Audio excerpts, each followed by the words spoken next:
So depending on who you ask, Rogue Company is either a closed beta or an open beta. I say this because I happen to win both a Nintendo Switch version and Xbox One version of the game via a giveaway that had something like 7,000 codes of them or something like that. It was through an Australian press like gaming site, so that was interesting.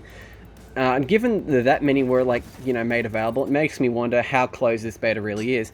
But anyway, this is Rogue Company by Hi-Rez Studios. You might know Hi-Rez Studios from making them, bringing out like Paladins and Smite and Realm Royale and stuff like that.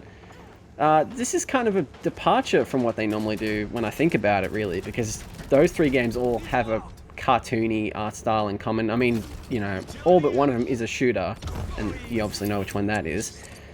But it's just interesting because it just seems to be kind of almost out of nowhere. This doesn't feel like not Realm Royale. It definitely doesn't feel like Realm Royale, but it definitely doesn't feel like Hi-Rez's previous games. And for that reason alone, it made me quite interested in it because I've been hearing positive things about it, and I didn't want to pay $20 for it. I'm not going to lie, because I don't do that with free-to-play games because a lot of the time it will usually be pay to win. So far, that is yet to be seen, though. This does seem to be reasonably balanced, because largely in part because of the way you upgrade your weapons in post-round. Like, there's no cash bonuses or anything like that. Like, if you have, like I wouldn't be surprised, like, in a worst-case scenario, if they did, like, a VIP where, like, depending on, like, how well you did in the round, you'd get more cash or something. Like, for example, if you win, you get something like 15,000 or something after round 1. But, like, a VIP, quote-unquote, would get, like, 20,000, but that doesn't seem to be the case currently. So luckily it is pretty balanced, and you do play different characters with different play styles to a degree and different abilities, but because you have to upgrade your guns and even like purchase grenades and upgrade your melee weapon, which is touted in the tutorial as a big thing, but I haven't really seen many people use melee. It doesn't seem to be that good. It's like a weird mix of Counter-Strike and Overwatch. I don't want to go with Overwatch for the hero shooter format, but it is kind of the generic one that people go to these days, so I'm going to say that just because people will instantly know, oh, okay. Because you can see LBRB is an ability, which mirrors the Call of Duty mapping for an ability, actually. But it's not a first-person shooter, as you can clearly tell.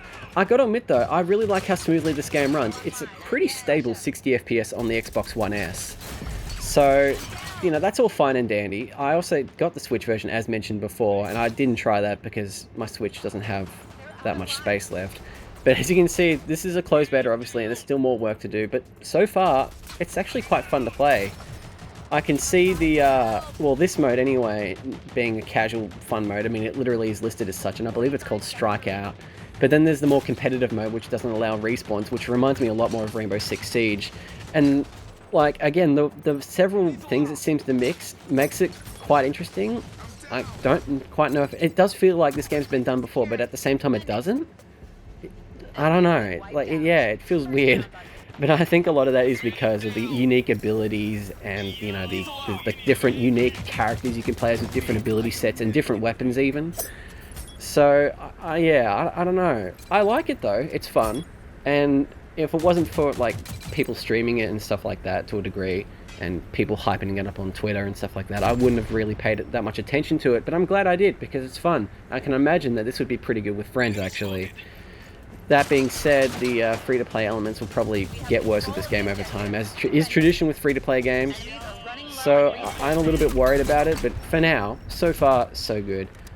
If you do get a code for it, or if you do want to pay for it, I'd say yeah, because it's cross-play, it's cross-progression. So that all works out pretty well, I'd say.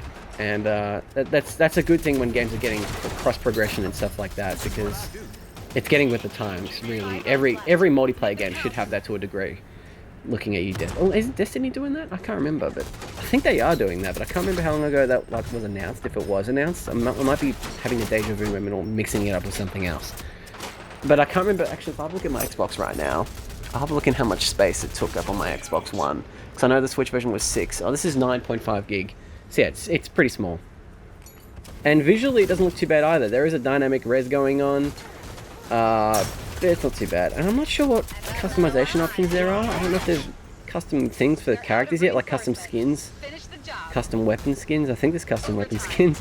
Like, there's the typical, like, personality, like, customize pretty much everything sort of thing going on. But because it's a closed beta and, you know, you have to pay money to get that sort of thing to some degree. I think some of it can be gotten for free. I don't know.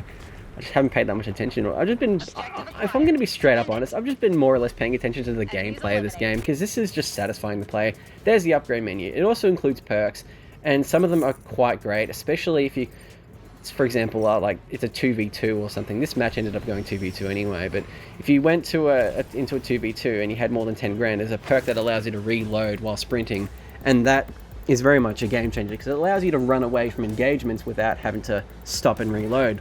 And with the short time to kill, which actually caught me off guard when I was first playing this, because again, most other high-res games have a quite high time to kill.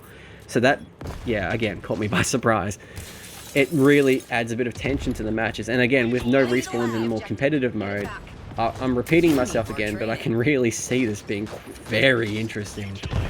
So, yeah, that's just Rogue Company impressions. I'm pretty much gonna, if I say anything else about this game, I'm pretty much going to be repeating myself at this point, really, unless I realize something. But I've been very forgetful lately. I guess when I have, you know, further education going on, I tend to think on other things instead of gaming as of late. Oh yeah, that was a good segue. That's there's like a weird kind of quasi parkour system that allows you to basically, like, you know, jump over walls at scale and stuff like that. I thought that was really interesting. It's not really utilized though, kind of like Melee, but I mean, it's there, and if you know, if you like it, and it adds actually more mobility, so I can see where people would kind of like it, because it's not your typical third-person shooter. If we count the gameplay mechanics anyway, I can't really think of much that's like this. Although, to be fair, if it was like a completely blank open map, it would be quite a bit like Fortnite, not gonna lie, but because there's no first-person mode in Fortnite or anything like that. Kind of a good thing, actually, because those models aren't designed to be used for first person. Whereas these are. Now I'm just rambling on. But if I'm going to be dead honest, I've got no idea what they plan to add on this game. I don't know how many maps there are, but there's a variety of maps there. And that's cool. All the maps are actually quite cool. I actually really like the visual style with the maps. And that also extends to the characters. They're pretty cool. Also, the guns are satisfying. It's just, yeah, this is a pretty good game. TLDR, it's a solid game. Once it eventually becomes free, do give it a shot. Unless you're really happy to pay for it, which, oh, it's 22 Australian dollars, or 23 Australian dollars actually. I should really learn to stop, like, you know, saying things at face value and rounding them off, because $22.95 is not $22, it's $23 basically. So with that rant out of the way, that's the end of this video. If you've gotten this point in the video, thank you so much for watching. I do apologize that this is a bit incoherent. I've seemed to be kind of bad at getting my shit together with videos lately. There was a period about a year ago where I kind of had that down, but now I've seemed to have forgotten it again, so excuse me about that. But yeah, thanks for watching. Like and subscribe, do whatever. See you in the next video.